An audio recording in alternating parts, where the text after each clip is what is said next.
श्रावस्ती नगर में कृषा गौतमी नाम की एक कन्या रहती थी। गौतमी उसका असली नाम था। काम करते करते वह जल्दी थक जाया करती थी, अतएव लोग उसे कृषा गौतमी के नाम से पुकारते थे। गौतमी ने जवानी में प्रवेश किया और उसका विवाह हो गया।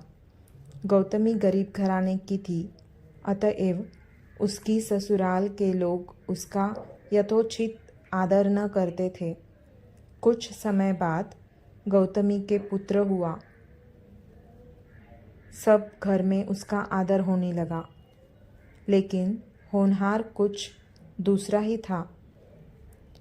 गौतमी का शिशु जब कुछ बड़ा हुआ और इधर उधर खेलने लायक हुआ तो विधाता ने उसे उठा लिया।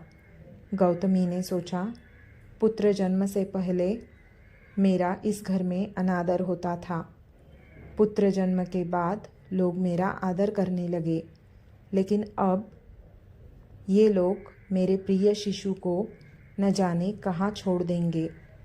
गौतमी अपने मृत पुत्र को गोद में ले उसके लिए घर घर दवा मांगती फिरने लगी।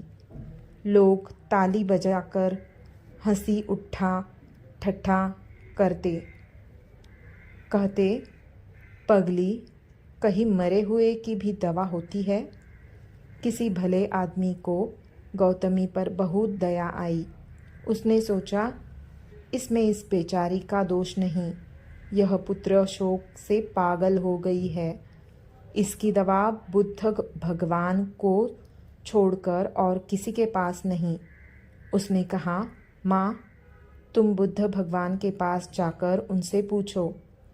गौतमी अपने शिशु को गोद में ले जहाँ बुद्ध पालथी मारे बैठे थे पहुँची और अभिवादन करके बोली, महाराज, मेरे पुत्र को दवा दीजिए। तथागत ने कहा, तूने अच्छा किया जो यहाँ चली आई। देख, तू इस नगर में से जिस घर में किसी की मौत न हुई हो, सरसों के दाने मांग ला, फिर मैं तुझे दवा दूंगा। भगवान की बात सुनकर गौतमी बहुत प्रसन्न हुई और सरसों के दाने लेने के लिए चल दी। पहले घर में जाकर उसने निवेदन किया, देखिए, बुद्ध भगवान ने मुझे आप लोगों के घर से सरसों मांगकर लाने को कहा है। आप लोग सरसों देने की कृपा करें। गौतमी के ये शब्द सुनकर एक आदमी झट से घर में से सरसों के दाने ले आया और गौतमी को देने लगा। गौतमी ने पूछा, पहले यह बताइए कि इस घर में किसी की मौत तो नहीं हुई? यह सुनकर घर के लोग आश्चर्य से कहने लगे, गौतमी, यह तुम क्या कह रही हो? यहाँ कितने आदमी मर चुके हैं, इसका कोई हिसाब है? गौतमी, तो मैं आपके घर से सरसों न लूँगी। गौतमी दूसरे घर गई। सब जगह उसे वही जवाब मिला।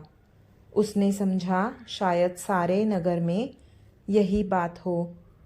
उसे एकदम ध्यान आया कि बुद्ध भगवान ने शायद जानबूझकर ही मुझे सरसों मांगने के लिए भेजा है।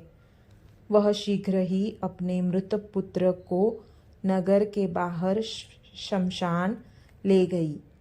उसे अपने हाथ में लेकर बोली, प्रिय पुत्र, मैंने समझा था शायद तुम ही अकेले मरने के लिए पैदा हुए हो, लेकिन अब मुझे मालूम हुआ कि मौत सबके लिए है। जो पैदा हुआ है उसे एक न एक दिन अवश्य मरना है। इतना कहकर अपने पुत्र को शमशान में रख वहाँ से लौट आई। लौटकर गौतमी बुद्ध के पास गई। सरसों के दाने मिल गए?